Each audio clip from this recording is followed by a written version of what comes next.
Alors, s'il nous est donné de veiller sur le bon fonctionnement de la communication, mais on ne nous a pas dit, sauf la communication d'État.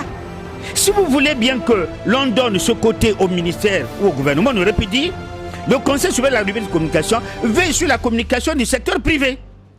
Ici, le législateur a voulu que toute la communication du Congo, soit les médias privés comme les médias audiovisuels d'État, sont du ressort du Conseil supérieur de la liberté de communication, qui a été créé pour réguler la communication au Congo. Mais non, le problème de fond, c'est que le ministère veut enjamber les qualités compétentes du Conseil.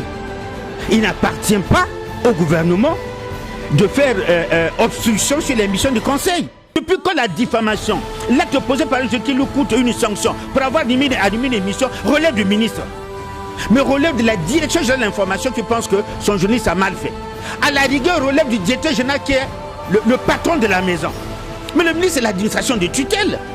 Du coup, le DG d'abord devait assister à notre invitation. Quand nous envoie chez le ministre, pour nous c'est une pirouette qui n'est pas élégante administrativement.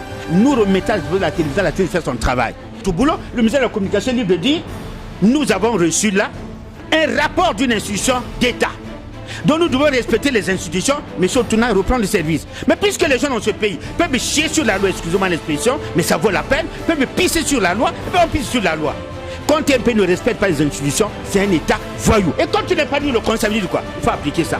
Quand je vous ai lu ça là, et moi conseil, je vais me taire, quand je sais que le directeur général de la télévision a violé les principes, quand je sais que le ministre a usurpé, les fonctions ne le regardent pas. Est-ce qu'il appartient à un ministre de sanctionner ou à un directeur général de sanctionner un agent par simple note verbale?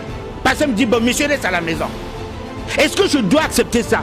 Est-ce que ce que le peuple congolais m'a donné comme loi, est-ce que je ne dois pas l'appliquer? Est-ce qu'il applique ça a été marionnette?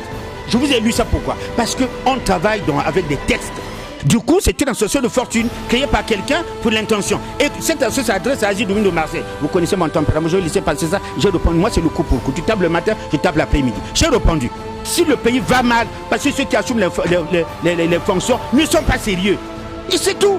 Pourquoi est-ce que nous sommes en crise? Vous voyez le CHU en crise, l'enseignement en crise, le gouvernement en crise. Mais parce qu'il y a des responsables, non? Ces gestions ne sont pas gérées par les gens. C'est des États qui sont venus mettre la santé en crise chez nous, l'enseignement en crise chez nous. Chaque département ministériel souffre de ce que les hommes qui les animent ne sont pas compétents. Les télévisions, les radios n'arrivent même pas à nous montrer ces fameux malades pour lesquels Otuna a été suspendu. Évidemment, c'est une forme d'obscurité. On n'a pas dit qu'on ne tient pas compte de la dignité de l'homme. Quand on filme ces gens comme ça, on bande on met un masque, on fout. Voilà, et on est au moins, puisque les télévisions européennes mentent, on croit que les télévisions européennes sont moins que les nôtres. Pourquoi voulez-vous qu'en Europe, on voit les malades, sinon on ne les voit pas? Le journalisme au Congo, il est pratiqué différemment qu'en Europe.